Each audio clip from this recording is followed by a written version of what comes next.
The Bear coached at both Texas A&M and Alabama. Of course, the legend was built in Tuscaloosa. But his Junction Boys, the inspiration of a fine movie, was from the 1950s Texas A&M teams. Then you've got Nick Saban, who, of course, is all Alabama in terms of this burgeoning rivalry. But he did visit Texas recently. Okay, those are all our Alabama-Texas connections, except the most important one. They both play in the SEC West and apparently are standing in each other's way toward an SEC West Division championship to play for the overall SEC and a BCS national championship possibly down the road. Okay, let's match up the offense of Texas A&M against the Alabama defense. We flipped it on our previous video post, so let's talk about Johnny Football and, of course, what he was able to accomplish in going to Tuscaloosa and leading this victory. He did not win the football game. Contrary to public belief, he did not win it 1-11. He had a remarkable game, but he led the victory against Alabama 29-24 last season. Okay, for Johnny Football, I think the most significant element in his game is that during this Alabama run under Nick Saban, where he has built this dynasty of a defense, starting, let's say, in 2008,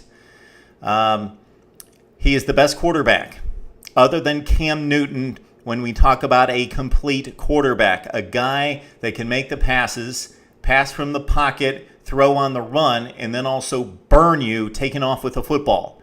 Cam Newton gave the Tide fits, obviously, in 2010 en route to an Auburn national championship. Other than that, check out all the top quarterbacks Alabama has faced and usually beaten.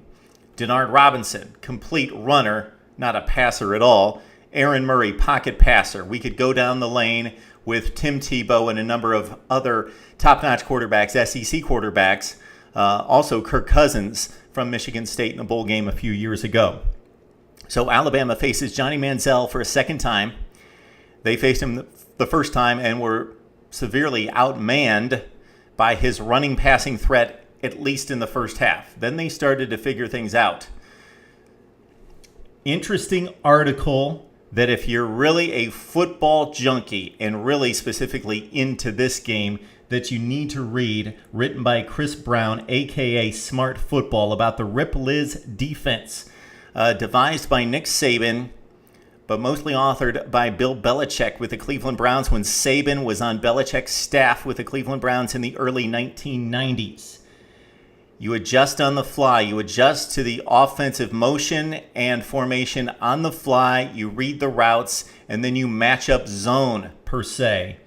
And it's very interesting. And then you have a spy most of the time against a guy like Johnny Manziel. Very interesting read, long read, but if you're a football junkie who likes to break down the X's and O's, that's the read for you. Okay, let's break it down from this standpoint. Again, Johnny Manziel against the Alabama defense, that's the huge key in this game, especially from this side of the football, of course.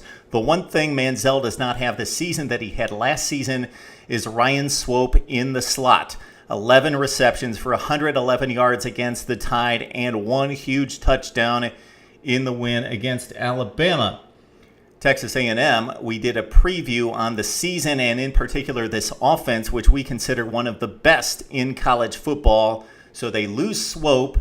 They lose the great offensive lineman Luke Jokel, another one up front. Matthews is a tremendous offensive player as well along the offensive front. So the offensive front is still one of the top 5 to 10 in college football, but not as good as it's been. Let's focus on Manziel and the receivers against the DBs of the Alabama Crimson Tide. So you've got Mike Evans coming off 82 receptions last year. He caught 5 for 40 against the Tide. He's off to a great start in the scrimmages against Rice and Sam Houston State, catching 13 for 239 and 2 touchdowns. He has got to be a huge key in this game for Manziel and company. When we talked about the Tide offense, we mentioned somebody needing to complement Amari Cooper to take the pressure off the Tide's number 1 receiver. But it's even more important and vital for the A&M offense because they've got to produce the big numbers in the passing game, unlike the Tide. If the Tide throws for 220, they should be in good shape. Manziel probably needs to go more in the 3 to 350 range to be effective in this offense. They have to score big points. Malcolm Kennedy, 3 receptions for 34 yards and a huge touchdown against the Tide last season. Thus far in 2 games, 7 catches for 78 yards. You've got 2 very talented freshmen in Ricky Seals-Jones and Jarrick Williams. True freshmen here. They've already combined for 2 touchdown receptions in the first 2 games for A&M. And also don't forget about Sabian Holmes, who caught 7 passes in the first 2 games plus a touchdown. So A&M, again, one of the top offenses in college football, and we won't talk about the running game and Ben Molina, but that's certainly extremely important and one of the reasons why the Tide cannot just load up against the pass. But I think they need to stop the pass first. They got to stop the big play. They got to stop Manziel from going crazy and these receivers from separating downfield. They can control the ground game without bringing somebody in the box, I believe.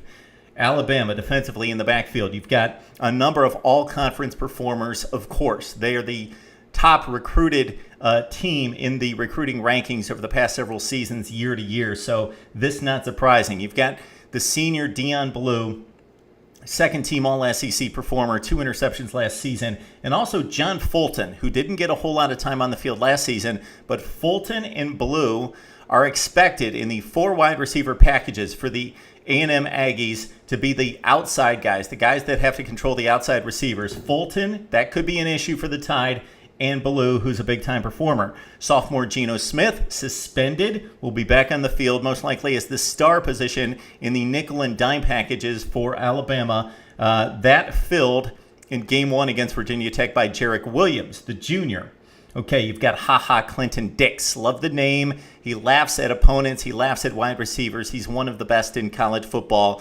5 picks to be among the league leaders in the SEC last season, and 9 passes defensed. One of the best, again, in college football. First-team All-SEC preseason, and he matches up well. Of course, he needs to lock somebody down. Landon Collins at safety didn't get a whole lot of playing time last year, but Vinnie Sunseri with 2 picks last year, third-team All-SEC performer who had a pick 6 against Virginia Tech. Again, this article, if you really want to get into this from an X's and O's standpoint by Chris Brown, a.k.a. Smart Football, about how Nick Saban learned at the footstool of one Bill Belichick about this defensive scheme and how he has matched it up in certain instances and will probably use it in this situation against Johnny Football because of what he experienced last season. Going to make my prediction here because I love the Tide going to College Station and winning. A few different reasons. From a coaching standpoint, Sumlin is an excellent coach for Texas A&M, a great fit for this program, but more so not just from an X's and O's standpoint offensively, because he proved coming to the SEC and implementing his offensive system that he could be successful in the SEC, at least that initial season. I think he's going to have more issues coming up since defensive coordinators have prepared for that offense now. But Saban with the entire offseason, and you know the focus was A&M, Johnny Manziel. So he has game planned since they walked off the field against Notre Dame in the BCS championship game last season. Plus the bye week. They need to fix the offensive line and obviously solve Johnny Manziel. Remember, A&M did not score much in the second half after taking that 20-0 lead. So it's not like they just ripped apart the Alabama defense from gun to gun. Didn't happen last year. So I'm confident that Alabama can focus on the passing game and still maintain control of the run, even though Molina's a very good running back. And they've got some players behind him with Trey Williams in particular running for A&M. But I like the Tide because of a number of factors. The veteran quarterback, love the running game with TJ Yeldon and company. They have compliments to Amari Cooper in the passing game. The Tide will run it down A&M's throats. You've got to love the balance and the superior play on both sides of the football, plus special teams from Alabama, while A&M's an offensive juggernaut. The defense is marginal. Don't see it happening for A&M. I like Alabama fairly big, entertaining game, but A&M to be a touchdown to 10 points behind most of the game, trying to play catch up. So we got Alabama defeating Texas A&M 41-30. Final score. Bama 41, A&M 30. That's how we see it. Would love to hear from you on Mark Rogers TV and ProFootballCentral.com.